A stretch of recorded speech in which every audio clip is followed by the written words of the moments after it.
দর্শক, আমন্ত্রণ জানাচ্ছি রণাঙ্গনের স্মৃতি অনুষ্ঠানে। এই জাতির শ্রেষ্ঠ সন্তানদের একজন আব্দুস সালাম, যিনি রণাঙ্গনে যুদ্ধ করে এখন তিনি তার বয়সের প্রায় শেষ প্রান্তে চলে এসেছেন। এরপরেও এই 53 বছরে তিনি কেমন তার যে আকাঙ্ক্ষা নিয়ে যুদ্ধ করেছেন, সেই আকাঙ্ক্ষা কতটুকু বাস্তবায়ন হয়েছে। আব্দুস সালাম, আপনাকে স্বাগত জানাচ্ছি রণাঙ্গনের স্মৃতিকথা অনুষ্ঠানে। শুরুতে জানতে চাই, আপনি কোন প্রেক্ষাপটে, কখন, কিভাবে, কার আহ্বানে মুক্তিযুদ্ধে অংশ নিলেন এবং কোথায় কোথায় যুদ্ধ করেছেন? আপনাকে ধন্যবাদ। আসলে মুক্তিযুদ্ধের ক্যানভাসটা তো অনেক বড়, ঐতিহাসিক সোহরাওয়ার্দী উদ্যানে। এইখানে তো 7ই মার্চের যে জনসভা, এই জনসভায় কিন্তু সেদিন ঢাকাবাসী আমরা সবাই বাঁশের লাঠি নিয়ে হাজির হয়েছিলাম যে আমরা দেশ স্বাধীনের জন্য সেদিনই শেখ মুজিব ঘোষণা দিবে এবং এই ঘোষণার মধ্য দিয়েই আমরা মুক্তিযুদ্ধে অংশগ্রহণ করব। এবং এর আগেই কিন্তু এই যে 7ই মার্চের আগেই কিন্তু আমরা যারা বিভিন্ন ছাত্র সংগঠন ছিলাম, আমার মনে আছে যে আমার স্কুলের ল্যাবরেটরি থেকে সে সময় আমরা সায়েন্টিফিক যা যা ছিল, অর্থাৎ বোম বানানোর জন্য, ককটেল তৈরি করার জন্য, সেখান থেকে আমি নিজে সেগুলোকে চুরি করে নিয়ে এসেছিলাম। সেই গার্লস স্কুলে সাইক্রিস্টাল মেশিন চুরি করছিলাম যে এটার দ্বারা সেই সব যুদ্ধকালীন যখন সময় আসবে তখন তো খবর দেওয়ার জন্য অন্তত আমরা যদি মিনিমাম আকারে করতে পারি। অর্থাৎ যুদ্ধের জন্য কিন্তু মানসিকভাবে এবং যতটুকু পারা যায় যে আমরা প্রস্তুতি নেওয়া। এই রেসকোর্স ময়দানে 7ই মার্চের ভাষণ এবং এখান থেকে মাত্র কয়েক গজ দূরেই ইন্টারকন্টিনেন্টাল হোটেল। 7ই মার্চ এবং সর্বশেষ 25শে মার্চ, এই দুই ঘটনাকে আপনি কিভাবে দেখেন? সেই সময় পুরো দেশ প্রস্তুত ছিল যে স্বাধীনতার ঘোষণা আসবে, আমরা যুদ্ধে সম্পৃক্ত হয়ে যাব। সেই সময় কিন্তু তাহলে আমাদের যে 30 লক্ষ আমাদের যে আমাদের মারা গেছে, এইটুকু কিন্তু মারা যেতে পারতো না। কারণ সেই সময় তো তারা পাকিস্তানের শক্তি সঞ্চয় করছে এবং শক্তি সঞ্চয় করে আমাদের শক্তি তারা কমাইছে। তারা যে ক্ষমতাটা করতে পারছিল সেটাই তারা পারতো না। কারণ ওই দিন যদি ঘোষণা আসতো সব কিছুই আমাদের নিয়ন্ত্রণে ছিল, দেশের নিয়ন্ত্রণে ছিল। আজকে ব্যাংক বলেন, বিমা বলেন, প্রতিষ্ঠান বলেন, স্কুল বলেন, কলেজ বলেন, কৃষক শ্রমিক সবাই তো প্রস্তুত ছিল। আমরা আশাও করেছিলাম যে মানে আওয়ামী লীগের পক্ষ থেকে সেই ধরনের কোনো ঘোষণা আসবে বা শেখ মুজিবের সেই ধরনের কোনো ঘোষণা আসবে বা তার পক্ষে কেউ আসবে, কিন্তু আমরা দেখলাম যে হঠাৎ করে সেই সময় মেজর জিয়ার পক্ষ থেকে একটা ঘোষণা আসলো।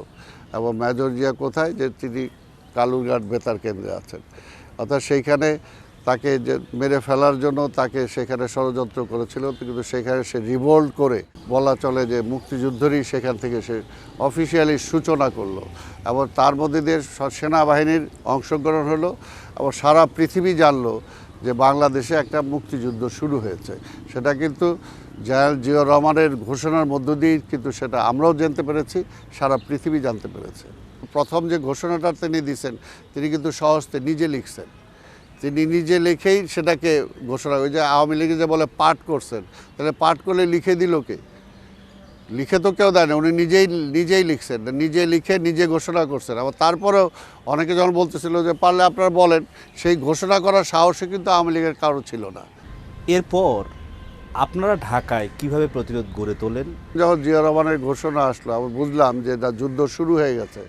কারণ 26শে মার্চ তো কারফিউ গেল, সে সময় কিছু হলো না। তারপরের দিন সাময়িক ব্রেক করা হলো। সেই ব্রেকের সময় আমি কিন্তু সেই সময় এসেছিলাম যে জগন্নাথ হলের অবস্থা দেখতে, ইকবাল হলের অবস্থা দেখতে, শহীদ মিনার তখন ভেঙে গুড়িয়ে দিছে সেটাকে দেখতে। তখন শহীদ মিনার থেকে দূরে দাঁড়িয়ে তখন শপথ দিয়েছিলাম যে এদের সাথে আর হয় না, কাজে এখন জীবন দিয়ে হলেও এই দেশটাকে স্বাধীন করতে হবে। মুক্তিযুদ্ধে যারা যায় বাইরে, মানে সেনাবাহিনীর বাইরে, আমার মনে ছাত্রদের মধ্যে কয়েকজনের মধ্যে আমি হব যে প্রথমেই আমরা চলে গেলাম ওপারে। তারপর সেখান থেকে যুদ্ধে নিয়ে আসার পরে মেইনই ছিল আমাদের গেরিলা ওয়ারফেয়ার। তো ঢাকা শহরে ছোট ছোট অপারেশন করা, এবং আমরা ছিলাম শীতলক্ষার ওই পারে, শীতলক্ষা নদীর ওই পারে। তৎকালীন নারায়ণগঞ্জে ছিল টোটাল, এটা রূপসী, ওই যে বালিয়াপাড়া, তেলিয়াপাড়া, ওই সমস্ত জায়গাতে ছিল আমাদের। সেখানে আমরা স্থায়ী ক্যাম্প করতে পারতাম না, বরং কিছুদিন আমরা এখানে থাকলাম, আবার কিছুদিন আরেক জায়গায় থাকলাম, বিচ্ছিন্ন হয়ে একটা গ্রুপ হয়তো ওইদিকে থাকলাম, আরেকটা গ্রুপ, এইভাবে করে। প্লাস ওইখানে আর্মিদের সাথে আমাদের বেশ কয়েকটা যুদ্ধ আমরা করেছি। এবং ঢাকা শহরেও মাঝে মাঝে এসে আমরা সেগুলো কিছু অপারেশন করতাম। তখনকার আওয়ামী লীগের প্রধান নেতা তিনি পাকিস্তানের কারাগারে ছিলেন, কিন্তু এর বাইরে যারা ছিলেন তাদেরকে কোথাও পেয়েছিলেন আপনি? সেই সময় কিন্তু মুক্তিযুদ্ধ চলাকালীন তারা আওয়ামী লীগ মোস্তাকের নেতৃত্বে তারা একটা পাকিস্তানের সাথে কনফেডারেশন করতে চেয়েছে এবং সেটা আসছেই, সেই ধরনের ষড়যন্ত্রও তাদের ছিল। আওয়ামী লীগের কিন্তু চিন্তা চেতনায় কখনো কারণ যুদ্ধ শুরুর আগেই যখন আগে বলতো যে ছাত্ররা একটু বেশি মাথা গরম করতেছে, অর্থাৎ আমরা যখন মুক্তিযুদ্ধের কথা বলতাম, ঠিক যুদ্ধ চলাকালীনও তাদেরই ছিল, অনেকের স্লোগান ছিল স্বাধীনতা চাও না শেখ মুজিবকে ফেরত চাও, এই ধরনেরও কথাবার্তা তাদের ছিল।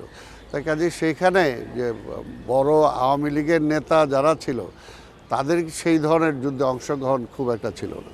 53 বছর আগের তরুণ আব্দুস সালাম দেশ স্বাধীন হওয়ার পর 1971 সালের 16 ডিসেম্বরের পর আপনি আব্দুস সালাম, এখন বয়স আপনার অনেক হয়েছে, এই বয়সে এসে এই 53 বছর যে দেশের জন্য আপনি যুদ্ধ করেছেন, যে আকাঙ্ক্ষা নিয়ে যুদ্ধ করেছেন, তার বাস্তবায়ন কতটুকু দেখতে পারেন? আওয়ামী লীগ স্বাধীনতার পরে ক্ষমতাটায় আসলো, কিন্তু আসার পরে কিন্তু সেখানেই প্রথমেই সে মুক্তিযুদ্ধের যে স্বপ্ন, আমাদের যে স্বপ্ন আমরা লালিত, মনে করি সেই সময় কি আমি নর্ডার্ন কলেজে ফার্স্ট ইয়ারের ছাত্র, যখন আমি যুদ্ধে যাই তখন আমার দাড়ি মোচে উঠে নাই। সেই সময় যুদ্ধের সময় তো বিকালবেলা মাঝে মাঝে চিন্তা করতাম কবে যুদ্ধ শেষ হবে, ঢাকায় ফিরে যাব, আত্মীয় স্বজনের কাছে যাব, ঢাকার রাজপথে আর মিছিল দরকার হবে না, এই পল্টন ময়দানে জনসভার দরকার হবে না, একটা সাধারণ হিসাবে তো সেটাই ছিল। কিন্তু যখন দেখলাম যে যুদ্ধের পরে সরাসরি সব কিছু পরিবর্তন হয়ে গেল, শুধু কি একটা পতাকা পরিবর্তনের জন্য বা একটা জাতির পিতার পরিবর্তনের জন্য তো আমরা যুদ্ধ করি নাই, কিন্তু আমাদেরকে বলে অস্ত্র জমা দিয়ে দাও। দেখলাম যে অস্ত্র জমা দিলাম, যে কারণে যুদ্ধ করলাম সেটা তো হয় নাই। আজকের এই ঐতিহাসিক এই সোনার উদ্যান, এইখানে যেমনি 7ই মার্চ হয়েছে, আবার কিন্তু এইখানে বসে আবার গোপন বৈঠক করে সেই সময় কিন্তু আবার এই আওয়ামী লীগের বিরুদ্ধে আবার সেই সময় আমরা প্রতিরোধ গড়ে তুলেছি। আমরা যারা ছাত্র ছিলাম সেই লড়াই এখনও করে যাচ্ছি, কারণ সেই সময় যে আধিপত্যবাদী শক্তি সেই সময় থেকেই যে আমাদেরকে আমাদের স্বাধীনতা, আমাদের অর্থনীতি, আমাদের সব সংস্কৃতি, আমাদের সব কিছুকে গ্রাস করার জন্য প্রথম থেকেই যে প্রচেষ্টা ছিল, সেটার একটা প্রতিহত করার জন্য যে মুক্তিযুদ্ধের পক্ষের শক্তিটা যেভাবে দাঁড়ানো উচিত ছিল, সেই সময় কিন্তু সেই সরকারটা এসে সেটা দাঁড় করায় নাই। পরবর্তী পর্যায়ে শহীদ রাষ্ট্রপতি জিয়াউর রহমান আসার পরে 7ই নভেম্বরের পরেই কিন্তু বলা চলে, এখানে আমি বলবো বাংলাদেশের ইতিহাসে 16ই ডিসেম্বর যেরকম একটা গুরুত্বপূর্ণ দিন, 26শে মার্চ যেরকম গুরুত্বপূর্ণ দিন, 7ই নভেম্বর এরকম একটি গুরুত্বপূর্ণ দিন বাংলাদেশের স্বাধীনতার ইতিহাসে। কাজে ওই 7ই নভেম্বরের পরে কিন্তু বলা চলে যে অনেকটা মুক্তিযুদ্ধের স্বাদ আমরা পেয়েছি বা সেই স্বপ্নটাকে বাস্তবায়ন করার দিকে আমরা এগিয়ে যাচ্ছিলাম। কিন্তু আবার ছেদ পড়েছে এই গত 15 বছরে মুক্তিযুদ্ধের কথা বলে, মুক্তিযুদ্ধ নিয়ে তারা ব্যবসা করেছেন, মুক্তিযুদ্ধের দোহাই দিয়ে তারা নিজেরা দেশটাকে একে ছাড়খাড় করে দিয়েছেন। তাই কাজে এটা তো এই মুক্তিযুদ্ধের স্বপ্ন না, এই স্বপ্ন তো আমরা দেখি নাই। পতিত স্বৈরাচার সেখানে কি আস্ফলন করছে, যে আমরা দেখছি যে যারা মুক্তিযুদ্ধের সাথে ছাত্রনেতা যারা জড়িত ছিল, ইভেন সিরাজুল আলম খানের কাছাকাছি যাওয়ার মতো তো রাজনৈতিক যোগ্যতা তার ছিল না। মুক্তিযুদ্ধের জন্য সিরাজুল আলম খানের যতটুকু অবদান, আজকে সে তার বাবা নাই বা আজকে আওয়ামী লীগের আজকে সে প্রধানমন্ত্রী হয়েছে, কিন্তু সে যখন সমালোচনা করছে এটা অন্তত মেনে নেওয়ার মতো না। কাজে মাঝে মাঝে মনে হয় আবার সব কিছু বিদ্রোহ করে ভেঙে ফেলে ভালো লাগে না, অর্থাৎ যে কারণে করলাম সেই স্বপ্ন তো অধুরা রয়ে গেল। এবং যখন সেটাকে বিশেষ করে মুক্তিযুদ্ধ নিয়ে যারা ইতিহাস বলে, আরে ভাই একটা ওই তথ্যমন্ত্রী হয়েছিল আওয়ামী লীগের, তাকে আমি মারতে গেছিলাম ওপেন টেলিভিশনে, যখন এই মুক্তিযুদ্ধ নিয়ে আর জয় বাংলা নিয়ে আমি তারা 3বার বলছি যে বাবা আমরা এটা জন্ম দিছি, কাজে আপনি তো পড়ে বলতেছেন বা জেনে বলতেছেন, আর আমরা এটা জন্ম দিছি, কাজে আমাদের সাথে এটা নিয়ে বিতর্ক করেন না। মুক্তিযুদ্ধের ইতিহাস তারা পাল্টে দিতে চায়, তাই না? তো এটা তো হইতে ইতিহাস বা একটা ব্যক্তির সেই সময় যে রোল ছিল সেটা এই মুহূর্তে আমার পক্ষে নাও থাকতে পারে, কিন্তু ওই ব্যক্তির ওই সময়ের অবদানটা তো আমাকে স্বীকার করতে হবে, এটা হলো পরিষ্কার। এই ব্যাপারে অন্তত আমি যে মুক্তিযুদ্ধকে নিয়ে রাজনীতি করতে চাই না, কিন্তু আওয়ামী লীগ অলওয়েজ মুক্তিযুদ্ধকে রাজনীতি করেছে। ভুয়া মুক্তিযোদ্ধা এটা আমি কখনোই স্বীকার করি না। একটা নিজের জীবন বাজি রেখে যুদ্ধে অংশগ্রহণ করেছি, শহীদ হইতে পারতাম।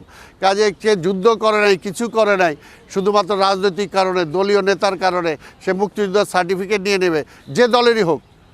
আমি এটা কখনো আমি মানতে পারি না। আমি ওটা শেয়ার দিতে রাজি না, আমার ভাইকে আমি দেই নাই। কাজে মুক্তিযোদ্ধা এটা সবার, মুক্তিযুদ্ধটা সবার, এটা কোনো দলের না, কোনো দলের সম্পদ না। কাজে এই বিষয়টা আমাদের মনে রাখা দরকার।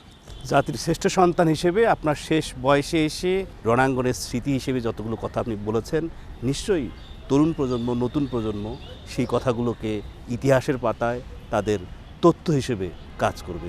জনাব আব্দুস সালাম, আপনাকে ধন্যবাদ। আপনাকেও ধন্যবাদ।